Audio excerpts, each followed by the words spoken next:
Hello friends, இன்றைக்கி நம்ம இந்த வீடியோவில் என்ன பார்க்க போகிறோம்னா பெப்பர் சிக்கன் ரெசிபி எப்படி செய்ய போகிறோம் பார்க்க போகிறோம். ஸோ வாங்க வீடியோக்குள்ளே போகலாம்.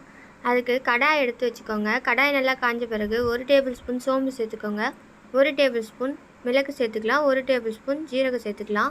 ஸோ இது மூணுத்தையும் நல்லா வறுத்து எடுத்துக்கலாம். இந்த மாதிரி 1லேருந்து 2 நிமிஷம் வறுத்து எடுத்து ஒரு மிக்சி ஜாரில் சேர்த்துக்கோங்க. ஆறின பிறகு அதுக்கப்புறமா அதை அரைச்சி ரெடியாக வச்சுக்கலாம்.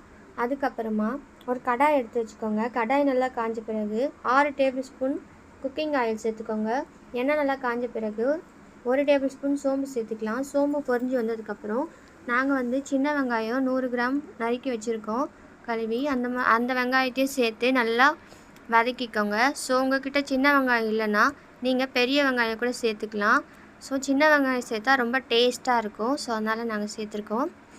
இந்த மாதிரி வெங்காயம் நல்லா கண்ணாடி பதத்துக்கு நல்லா வெந்து வரணும். அதுக்கப்புறமா சிறிதளவு கருவேப்பிலை சேர்த்துக்கோங்க.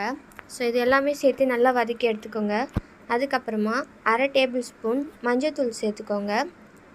ஸோ இதையும் சேர்த்து நல்லா வதக்கிக்கோங்க. நல்லா வதக்கி இந்த மாதிரி நல்லா வதக்கிக்கோங்க. அதுக்கப்புறமா 1/2 டேபிள் ஸ்பூன் சால்ட் உப்பு சேர்த்துக்கோங்க. ஸோ உப்பு உங்களுக்கு பத்தலைனா கூட நீங்கள் சேர்த்துக்கலாம். ஸோ இது எல்லாத்தையும் சேர்த்து நல்லா வதக்கி எடுத்துக்கலாம். அதுக்கப்புறமா நாங்கள் இஞ்சி பூண்டு பேஸ்ட்டு 1 டேபிள் ஸ்பூன் சேர்த்துருக்கோம். அதையும் சேர்த்து நல்லா வதக்கிக்கோங்க. ஸோ இஞ்சி பூண்டு பேஸ்ட்டு நல்லா பச்சை வாசனை போகிற வரைக்கும் நல்லா வதக்கி எடுத்துக்கலாம். அதுக்கப்புறமா ஒரு தக்காளி சேர்த்துக்கோங்க. தக்காளி ஆப்ஷன் தான். ஸோ நீங்கள் சேர்த்துக்கலாம், இல்லைனா விட்டுடலாம். அதுக்கப்புறம் நாங்கள் 1/2 கிலோ சிக்கனை நல்லா கழுவி எடுத்துருக்கோம், நல்லா வாஷ் பண்ணி. அதையும் சேர்த்துக்கோங்க. அதையும் சேர்த்து நல்லா கிளறி விட்டுக்கோங்க. சிக்கன்லேயே ஆல்ரெடி நல்லா தண்ணி வரும். ஸோ நல்லா வதக்கி எடுத்துக்கலாம்.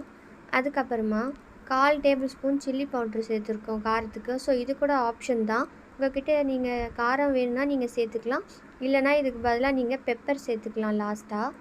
ஸோ இது எல்லாத்தையும் சேர்த்து நல்லா வதக்கிக்கோங்க. ஆல்ரெடி சிக்கன்லேயே நிறைய தண்ணி வரும். ஸோ தண்ணி நம்ம 1/4 டம்ளர் மட்டும் ஊற்றிக்கலாம். அது வரைக்கும் நம்ம கிளறி விட்டுக்கலாம். ஸோ இந்த மாதிரி நல்லா கிளறி விட்டதுக்கப்புறம் நாங்கள் 1/4 டம்ளர் தண்ணி சேர்த்துக்கிட்டோம். ஸோ ரொம்ப தண்ணி சேர்த்தா நிறைய இதுவாகிடும், கிரேவி மாதிரி ஆகிடும். ஸோ 1/4 டம்ளர் சேர்த்திங்கன்னா நல்லா அந்த பதத்துக்கு வரும். சிக்கன் ஒரு 15 to 20 நிமிஷம் நல்லா வெந்து வந்ததுக்கப்புறம் நம்ம பொடி பண்ணி வச்சுருந்த அந்த பொடியும் சேர்த்துக்கலாம். ஸோ சேர்த்து நல்லா வதக்கி எடுத்துக்கலாம். நீங்கள் ஸ்டவ்வை மீடியம் ஃப்ளேமில் வச்சு நீங்கள் கிளறி விட்டுக்கிட்டே இருக்கலாம். அவ்வளோதான். அந்த பொடி சேர்த்ததுக்கப்புறம் நம்ம ஸ்டவ்வை ஆஃப் பண்ணி விட்டுக்கலாம். ஆஃப் பண்ணி விட்டு நல்லா நீங்கள் இந்த மாதிரி கிளறி விட்டுக்கிட்டே இருங்க. ஸோ நீங்கள் தண்ணியே ஊற்றாமல் தான் செய்யணும். 1/4 டம்ளர் மட்டும் தான் தண்ணி ஊற்றணும். ஸோ அந்த மாதிரி செஞ்சால் தான் அந்த மாதிரி நல்லா வரும்.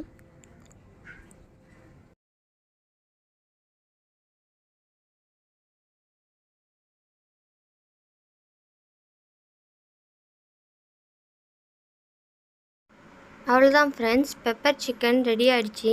ஸோ நீங்களும் உங்கள் வீட்டில் ட்ரை பண்ணி பாருங்கள். இதே மாதிரி நாங்கள் சொன்ன ஸ்டெப்பை ஃபாலோ பண்ணி பாருங்கள், சூப்பராக வரும். இந்த வீடியோ பிடிச்சிருந்தால் லைக் பண்ணுங்கள், ஷேர் பண்ணுங்கள், கமெண்ட் பண்ணுங்கள். மறக்காமல் சப்ஸ்கிரைப் பண்ணிவிடுங்க. தேங்க்யூ.